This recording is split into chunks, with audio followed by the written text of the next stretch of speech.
All right, thank you. Call to order the Board of Public Works for Tuesday, July 11th. Item 1 on the agenda is approval of the minutes of the June 27th meeting. Make a motion to approve. I'll second. All those in favor? Aye. Aye. Item 2, open bids for the purchase of a plow truck for Metro Ride. We're going to open them here, and then Matthew's going to take them to the Transit Commission. Recommendation. First one is from Scott's Heavy Truck and Trailer Repair. Is there a total cost on here? We didn't total it up. $54,815.50.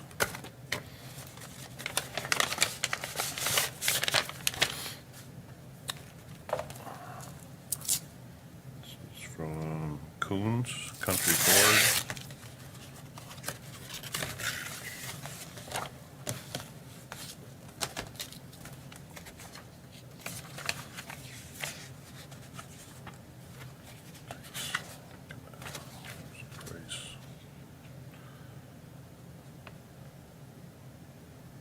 What? Total unit price of $150,032.26.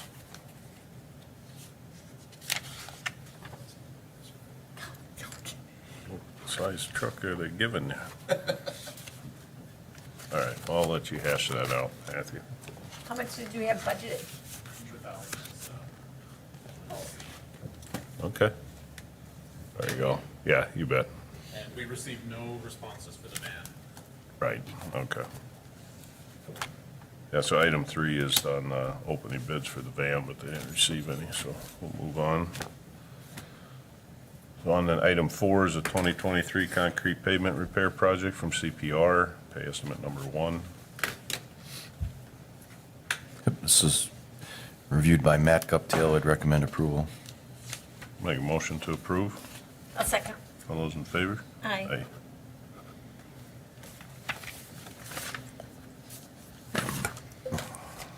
Item 5 is a 23 sidewalk repair project A, Petrikis Construction, pay estimate number 2.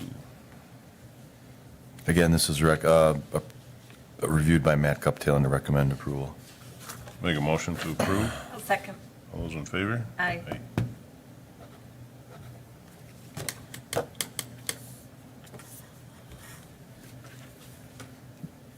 Item number 6, 23 pavement marking project from Century Fence, pay estimate number 1.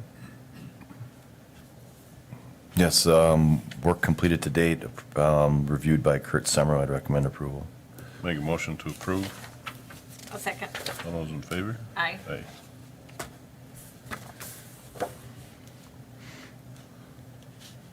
Item number 7, 23 street construction project A from Haas Sons, change order number 1. So during our initial excavations along Henrietta Street for Project A, we witnessed a lot of water seeping in from the hillsides.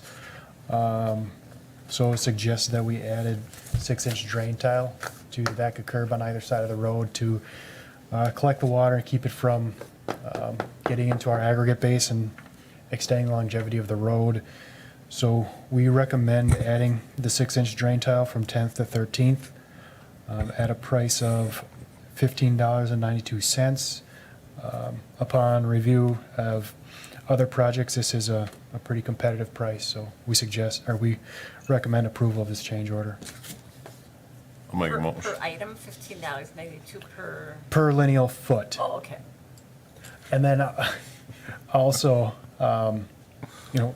as this project has progressed and we've put in the water and sewer, the soils are actually worse than what we were expecting as well. So there may be additional change orders for other ways to remediate that and improve the longevity of the road. So, but this would be our first and change order.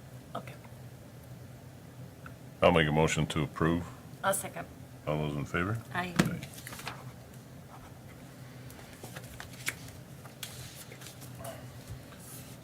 Item number 8, discussion and possible action on Amendment 3 to the agreement with Becker Hoppy regarding the downtown mall redevelopment.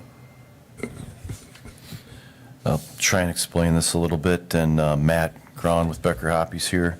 So we have Becker Hoppy and SRF under contract now.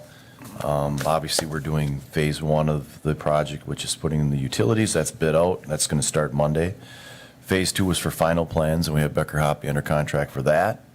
To be completed, we'll see. I think the time to be determined yet for those final streets. But this change order is to look at, we did hire Miller Dunwitty to do like a preliminary look at that elevator, securing that, not securing, to do that elevator lobby. So they had a quote, they had a price in there to just initially look at it. But now this is actually to get this to a state where we can weatherproof that elevator lobby. And so we actually have, they have a price in here for McQuaid Cooley to look at the heating and cooling, SRF for structural roof design, and then the last two numbers there. So it would be 22,183 for the MEP, SRF structurals 14,784, and then the last two, which we didn't have any construction services in there. So the 14,500 would be for Miller Dunwitty, the architectural services for the elevator lobby. And then the last item number 5, is for Becker Hoppy's project management construction. That is for not only the elevator, but for this summer's construction. City staff will be on site for, we will have an inspector, Kurt DeBoer, out there full-time. This 56,000 would be for estimated for Becker Hoppy to look at shop drawings or to answer questions or that on a day, on an as-needed basis. So How much is that? that's for $56,020. That, all this is on a time and materials basis because, we don't know how much Becker Hoppy, they've already reviewed some shop drawings and stuff, but the day-to-day, the bulk of the cost will be absorbed by the engineering department with the inspection with Kurt DeBoer, but this is a cost for project management and construction administration. So this, like I say, this contract amendment is kind of twofold. One is to get that elevator lobby to a state where we can get it weatherproofed and to preserve that existing elevator. And then the second one is for construction administration this summer. For a total of 107. $107,487. And if we have any questions, you guys, Matt's here, I can try and answer them. But not doing all of the work that we talked about eliminating, right? Correct, yeah, the elevator still will not be functional. Okay. No, so the original proposal was to put some glass doors and a glass facade and to make it functional this fall. We've kind of backed away from that, and what they're going to do is just try and get it. The roof on there it's not functional. When we tore the mall down, it doesn't function the way it is, and also those metal. I don't know what we want to Yeah, call the metal them. supports Yes. holding up the roof now are in the way of the roadway. So something's got to happen Yeah. to it too to kind of get that stuff out of the way so we can get the Yep. Second Street blast through too. So But when we talked with inspections and Bill Hebert, our original thought was just to put like a wood roof on it or something, but we can't do that either. Yeah. With the codes downtown, it has to be steel framing and metal roof, so we can't. yeah, We need to do it a little bit more permanent than we had originally thought, so there's, we have to make it look and function. So that'll just preserve that elevator, and with talking with the developer, he does feel that, Chuck Godorsky, that it is important that we maintain that elevator. So I had to have talks with Schindler. We did have an estimate from Schindler for like 80,000. yeah, correct. To get the elevator functional, but we're not going to do that this year. I did get a second quote from Schindler for like 20,000, I believe, or somewhere in there, to just lube the parts and grease them, prevent them from rusting, but not to change any of the electronics out. Yeah, But to winterize. Right? Winterize Kinda it, in a yeah, way, basically to winterize it, just to keep it so that it won't deteriorate. But we wouldn't be replacing the electronic parts to make it functional.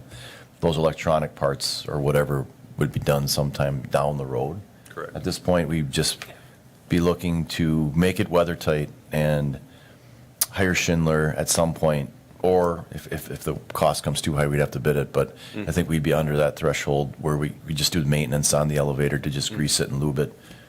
And so it doesn't deteriorate any further, that we can get it functional again in the future.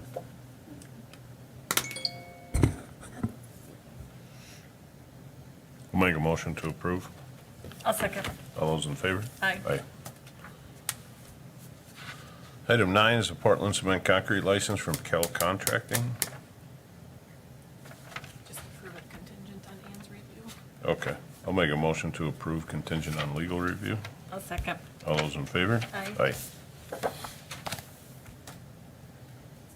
And going into closed session, I will make a motion to go into closed session pursuant to section 1985D of the Wisconsin statutes for the purpose of considering and deliberating on pre-qualification statements for the 23 asphalt rejuvenation project. I'll second. All those in favor? Aye. Thanks, man.